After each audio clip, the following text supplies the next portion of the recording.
जय हिंद साथियों, आज के इस क्लास में आप सभी का बहुत बहुत स्वागत है।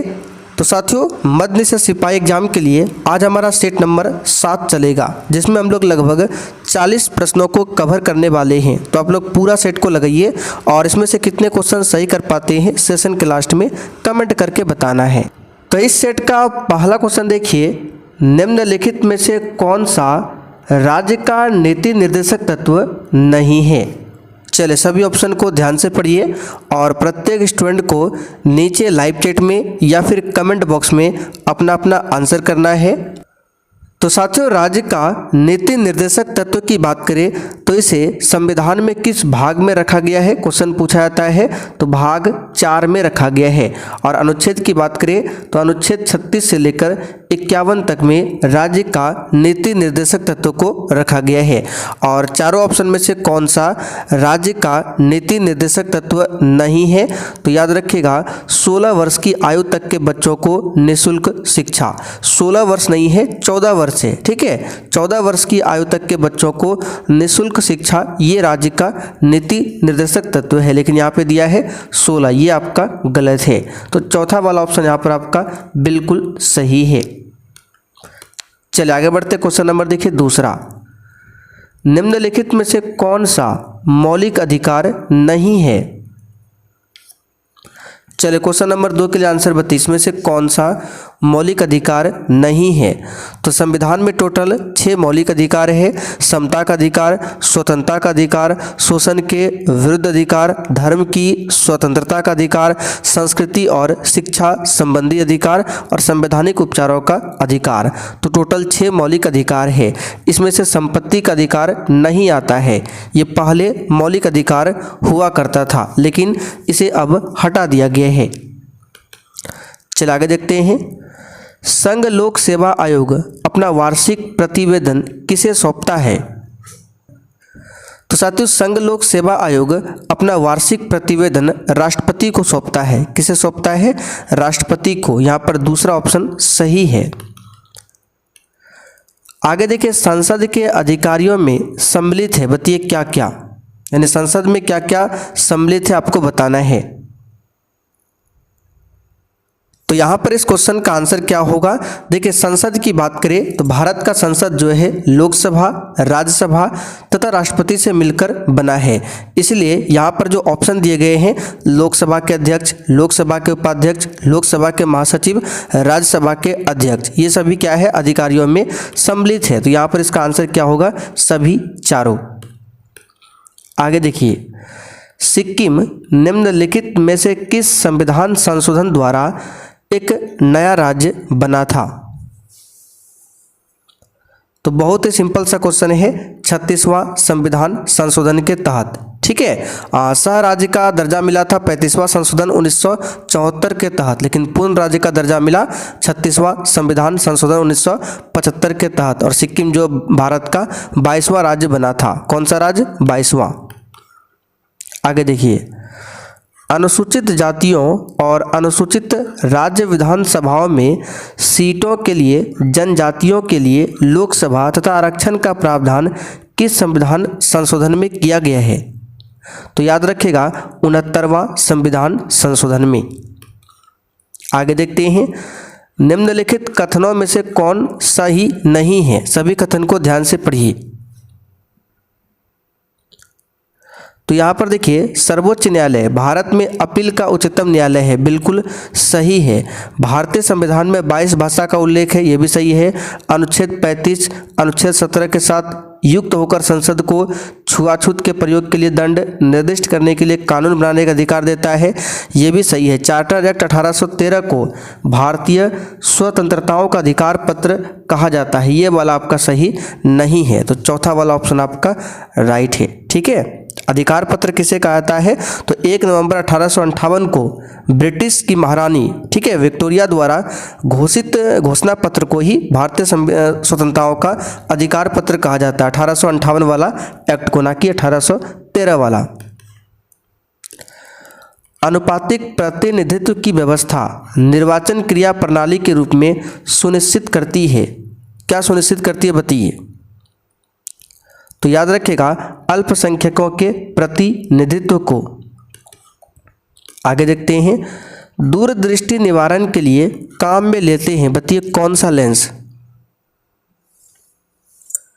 तो दूर दृष्टि दोष के लिए कौन सा होता है, तो याद रखिएगा उत्तल लेंस। दूसरा वाला ऑप्शन आपका सही, उत्तल लेंस यहाँ पे तीसरा ऑप्शन में दिया हुआ है, उत्तल लेंस। और निकट के लिए अवतल लेंस।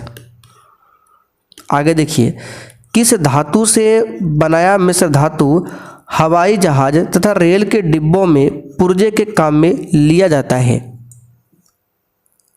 तो हवाई जहाज और रेल के डिब्बे की पुर्जों की बात करें तो ये हल्का होना चाहिए और इसलिए इसमें एल्युमिनियम का मिश्र धातु इस्तेमाल होता है, एल्युमिनियम।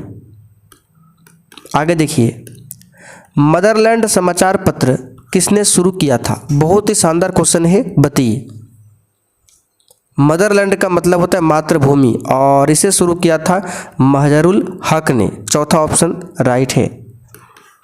आगे देखिए, निम्नलिखित में से किस समिति की संस्तुतियों के आधार पर भारत में गरीबी रेखा का आकलन किया जाता है। तो किस आधार पर किया जाता है, तो याद रखिएगा इसका सही जवाब क्या होगा, लकड़वाला समिति के आधार पर। ठीक है, यहाँ पर आंसर क्या होगा, दूसरा वाला ऑप्शन लकड़वाला समिति। आगे देखिए, किसी देश की आर्थिक वृद्धि का सबसे उपयुक्त पैमाना क्या है, बताइए। तो इसका सही जवाब क्या होगा, तो इसका सही जवाब होगा प्रति व्यक्ति उत्पाद। चौथा ऑप्शन राइट है।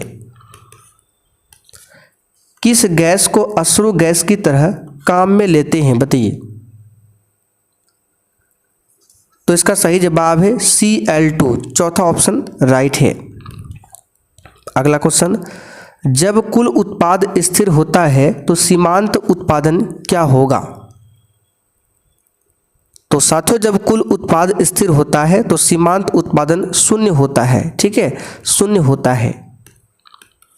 अगला क्वेश्चन, रसायन उद्योग में कौन सा तेजाब मूल रासायनिक माना जाता है। तो ये तो आप सभी जानते हैं, जिसे गंधक का अम्ल कहा जाता है। किसे कहा जाता है, H2SO4 सल्फ्यूरिक अम्ल को।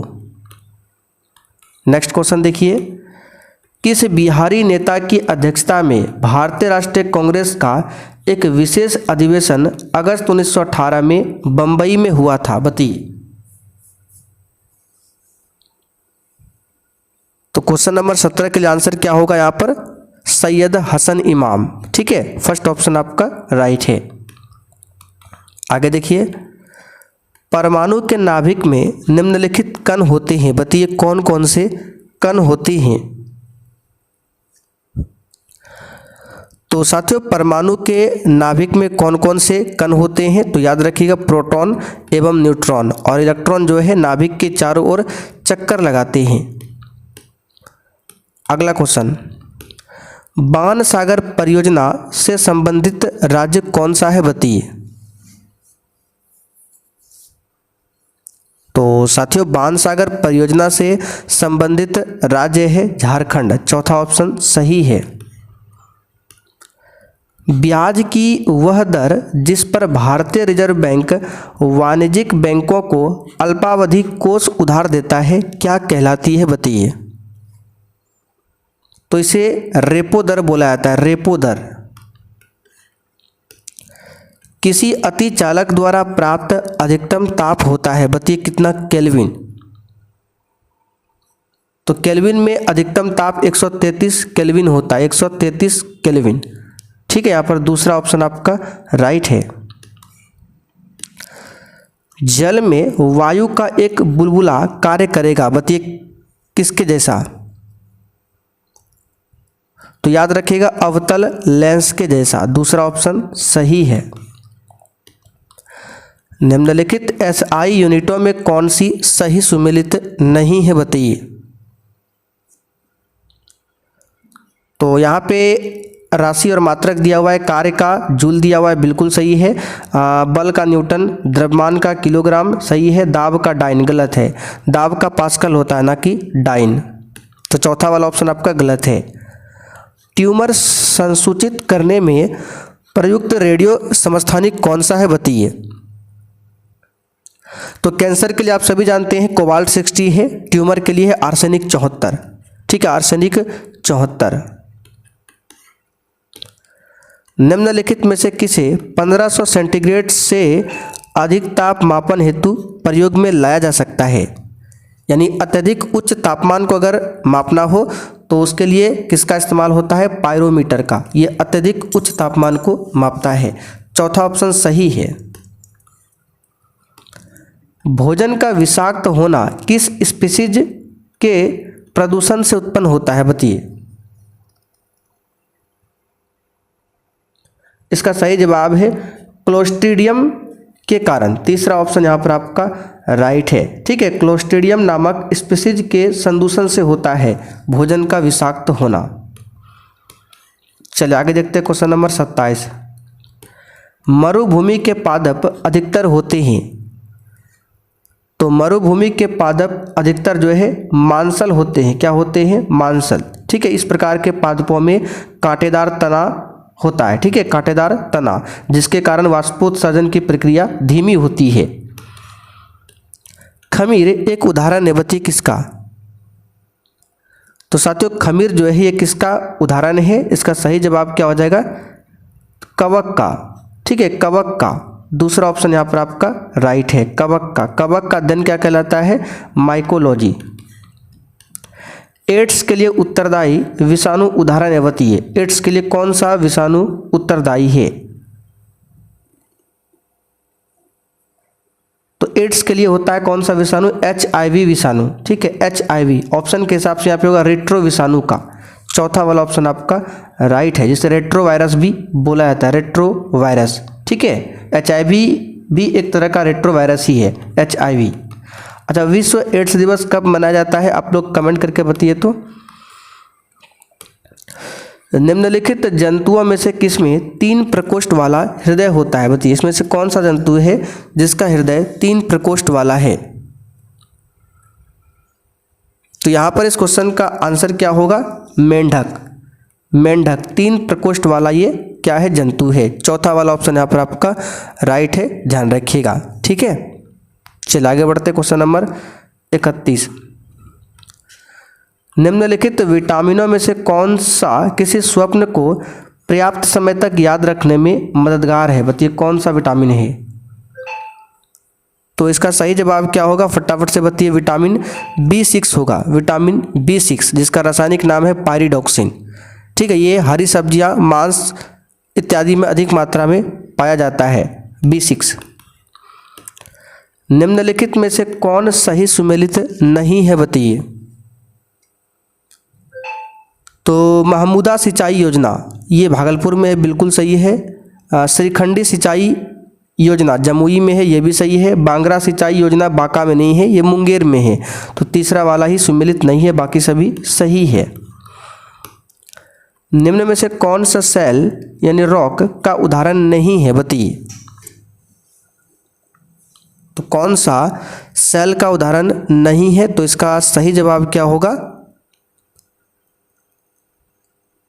तो यहां पर इस क्वेश्चन का आंसर हो जाएगा एस्फॉल्ट। ठीक है, एस्फॉल्ट ये जो है सेल का उदाहरण नहीं है, बाकी ग्रेनाइट, सिस्ट, बेसाल्ट ये सभी है। अकबरनामा कितनी पुस्तकों में विभाजित है? बताइए। तो इसका सही जवाब है 3 पुस्तकों में विभाजित है, 3। आगे देखिए। निम्नलिखित में से कौन सी झील खारे पानी की झील है? तो खारे पानी की झील ऑप्शन के हिसाब से यहाँ पे पुलिकट झील हो जाएगा। ठीक है, पुलिकट झील जो है चिल्का झील के बाद भारत की दूसरी सबसे बड़ी खारे पानी की झील या फिर लेगून है। सबसे बड़ी पूछे तो चिल्का ऑप्शन में नहीं है, इसलिए आंसर पुलिकट होगा, ये दूसरे नंबर पर है। द क्रिसमस पिग शीर्षक से बच्चों की कहानी की पुस्तक किसने लिखी? तो ये लिखा है J.K. राउलिंग ने, ब्रिटिश लेखक है। आगे देखिए। निम्न में से कौन भारतीय सशस्त्र बलों का सर्वोच्च कमांडर होता है? तो तीनों सेनाओं का सर्वोच्च कमांडर राष्ट्रपति होता है। ठीक है, यहाँ पर दूसरा वाला ऑप्शन सही है, राष्ट्रपति। जो कनिष्क के दरबार में रहते थे ने बुद्ध की जीवनी बुद्ध चरित की रचना की। बताइए किसने बुद्ध चरित की रचना की? बुद्ध की जीवनी है बुद्ध चरित। तो यहाँ पर इस क्वेश्चन का आंसर क्या हो जाएगा 38 के लिए, तो ये हो जाएगा अश्वघोष, अश्वघोष ने किया है। ठीक है, बुद्ध चरित भगवान बुद्ध के जीवन पर संस्कृत में लिखा गया एक महाकाव्य है। मौर्योत्तर काल में वे पुरुष और महिलाएं थे जिनके पास जमीनें नहीं थी। यानी कि यहाँ पे पूछा गया है मौर्योत्तर काल में वे पुरुष और महिलाएं क्या कहलाते थे जिनके पास जमीनें नहीं होती थी, तो इसे कहा जाता था दास कर्मकार। चौथा ऑप्शन राइट है। आगे देखिए, मेगास्थनीज के अनुसार पाटलिपुत्र में कितने द्वार थे। मेगास्थनीज जो है चंद्रगुप्त मौर्य के समय में आया था। ठीक है, और इनके पुस्तक का नाम है इंडिका। तो इसके अनुसार पाटलिपुत्र में कितने द्वार थे 64। कितने 64 द्वार थे। चौथा ऑप्शन राइट है। तो साथियों आज का सेट यहीं पर आपका कंप्लीट करते हैं। अब आप लोग कमेंट करके बताइए आपने इस सेट में कितने क्वेश्चन सही किए हैं।